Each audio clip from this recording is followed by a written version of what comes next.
Malgré l'annonce du ministère de l'Éducation israélien d'un retour progressif à l'école à partir du 4 mai, de la première à la troisième année en plus des 11e et 12e années, les classes sont restées vides dans les écoles chrétiennes. طبعا عقمنا المدرسة، حضرنا البنوك، حضرنا كل شيء. ما بحكيش على بس مدرسة هون، بس بحكي على كل المدارس، مدرسة القدس واحنا كمان في كل مدارسنا. Nous avons désinfecté le bâtiment, préparé les classes et tout le reste. Non seulement dans cette école, mais dans toutes celles de Jérusalem et dans toutes nos écoles. À Haïfa, Saint-Jean d'Acre, Ramleh et Jaffa. Toutes les institutions sont prêtes à accueillir les élèves. Mais les parents ont une grande peur d'envoyer leurs enfants à l'école. L'école est ouverte, comme vous pouvez le voir. Le personnel administratif et quelques enseignants sont là, mais les élèves ne sont pas venus. Les parents soutiennent que le risque est trop grand. Tout le monde s'inquiète pour ses enfants, je le comprends et je le respecte.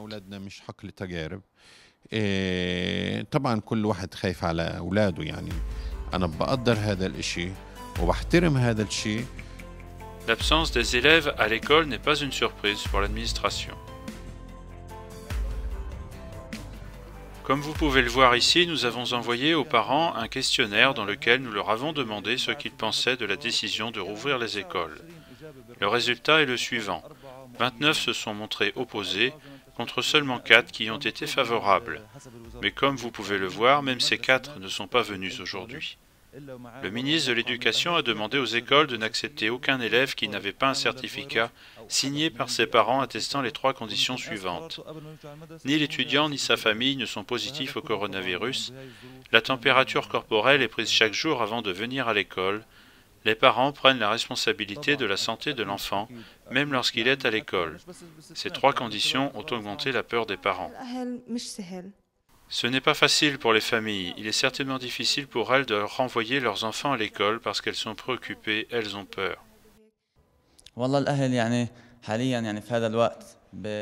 En ce moment, de nombreuses familles s'opposent au retour à l'école parce que la situation n'est pas encore complètement sous contrôle. Pendant ce temps, l'enseignement à distance continue. Nous avons fait toutes les simulations pour l'examen final en ligne et ça a été un grand résultat. En outre, nos élèves n'ont pas perdu leur cours.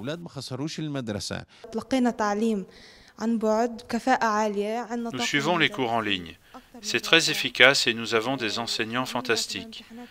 Via Internet, nous avons aussi mené des simulations d'examen. Nous avons bien fait les épreuves d'examen et les enseignants se sont engagés au maximum. Après chaque épreuve, ils répondaient à toutes nos questions. C'est une belle expérience. Nous avons étudié le programme scolaire de la façon la plus complète possible et ainsi nous sommes prêts pour l'examen ministériel. Malgré le manque d'élèves et la peur des parents, l'optimisme des jeunes du Terak Santa School n'a pas disparu, même face à la pandémie du coronavirus. Leur attention se concentre sur les objectifs à atteindre. Au final, la vie doit continuer. Nous respecterons les indications sanitaires et les instructions du ministre de la Santé. L'école fera également bien sa part.